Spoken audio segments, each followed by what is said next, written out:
ఇంట్లో ఏవైనా శుభకార్యాలు జరిగేటప్పుడు మహిళలకు మాసిక నియమం వచ్చిందంటే ఆ కార్యం అక్కడితో ఆపేయాలా? దీనికి ఏమైనా పరిమితులు ఉన్నాయా?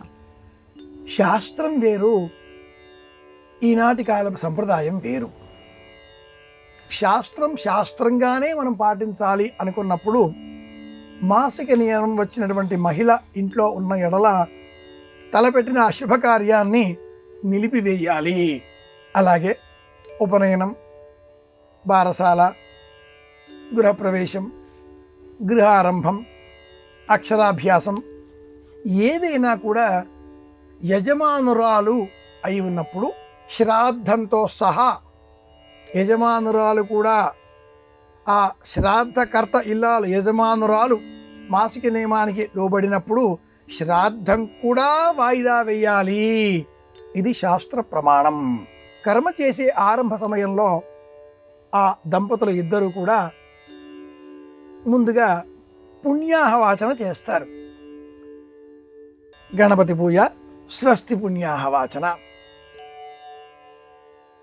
పుణ్యాహం భవంతో బ్రువంతు యత్ పుణ్యం నక్షత్రం తద్భుట్కుర్వీతోపవ్యుషం ఇలాంటి మంత్రాలన్నీ కూడా చెప్పేటటువంటి సమయంలో దంపతులు ఉండాలి. పుణ్యాహం చెప్పే సమయంలో దంపతులు వేదిక మీద పీటలపైన ఉండి తీరాలి. అలాగే శ్రాద్ధకర్మ అన్నప్పుడు ఇల్లాలే వంట చేయాలి. అయితేనే అగ్నిహోత్రం సిద్ధిస్తుంది, చేసేటటువంటి ఆ హోమం పరిపూర్ణమవుతుంది.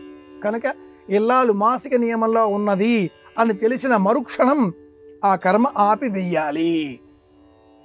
నేటి కాలంలో కొందరు భక్తి ఆయుధంగా మాట్లాడుకుంటూ భక్తి మూలకంగా చెబుతూ ఇల్లాలు మాసిక నియమం, కర్మ ఉపనయనం, ఇల్లాలకి ఏమిటి సంబంధం, ఆచార్య వటువులు కదా, ఇలా చెప్పేవాళ్ళు ఉన్నారు, అలా ఆచరించే వాళ్ళు కూడా ఉన్నారు.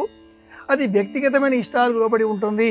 శాస్త్రం ప్రకారం నిషేధం అని చెప్పుకోవాలి.